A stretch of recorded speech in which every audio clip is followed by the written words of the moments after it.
តាអ្នកជាខ្សែលោហិតនេះទេបុគ្គលដែលជាប់ខ្សែលោហិតនេះនឹងមានចរិតបែបនេះជាប់ខ្សែនេះនឹងចង់សម្ដៅថាយើងពីមុនមកអតីតជាតិធ្លាប់កើតជានាគហើយក៏មានខ្សែលោហិតមកតាមមើលតាមអីចឹងណាអញ្ចឹងគេហៅថាជាប់ខ្សែលោហិតនេះទី1ស្អប់មនុស្សកុហកខ្លាំងណាស់ស្អប់មនុស្សដែលមិនគោរពពាក្យសច្ចៈជាទីបំផុតទី2ជាមនុស្សដែលមានវិបាកកម្មរឿងស្នេហាត្រូវស្រឡាញ់ដោយការយល់3ជាមនុស្សដែលមានលក្ខណៈជាព្រានមើលទៅមានមុនស្នេហ៍តែបើអ្នកណាធ្វើឲ្យស្រឡាញ់បានក៏ស្រឡាញ់អស់ពីបេះដូងដល់ថ្នាក់ឲ្យទាំងជីវិត4ថ្មីត្បិតតែនាគនៅក្នុងទឹកតែបែរជាមានចិត្តក្តៅត្រូវហ្វឹកហាត់សមាធិនិងហ្វឹកហាត់គ្រប់គ្រងអារម្មណ៍បើរបូតពេលណាគឺមៀកំណាចតែម្ដងប៉ុន្តែក៏អាចដឹងពីកំហុសហើយក៏អាចកែខ្លួនកែចិត្តបាន5ជាមនុស្សចូលចិត្តរបស់ស្អាត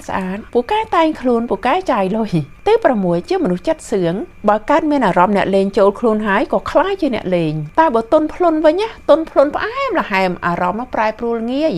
7មានចិត្តមានញាណពិសេសចំពោះហេតុការណ៍ផ្សេង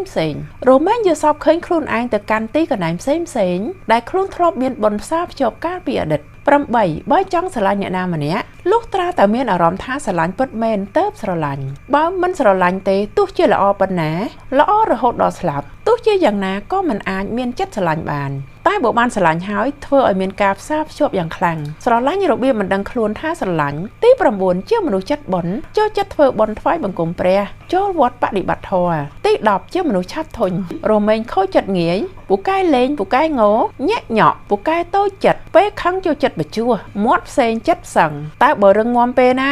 បេះដូងប្រៀបដូចភ្នំសុកចិត្តបាក់តែមិនកោងអារម្មណ៍ឆេវឆាវ11ស្មោះត្រង់បើទោះជាមានឱកាសត្រូវឆោបបោកគេឲ្យធ្វើឲ្យជីវិតមានក៏ដោយក៏មិនព្រមទោទន់ទៅក្នុងផ្លូវដែលមិនល្អព្រោះមានការខ្លាចរអាចំពោះបាបបើមិនត្រូវទេទោះយ៉ាងណាក៏មិនធ្វើព្រោះស្រឡាញ់កិត្តិយសណាស់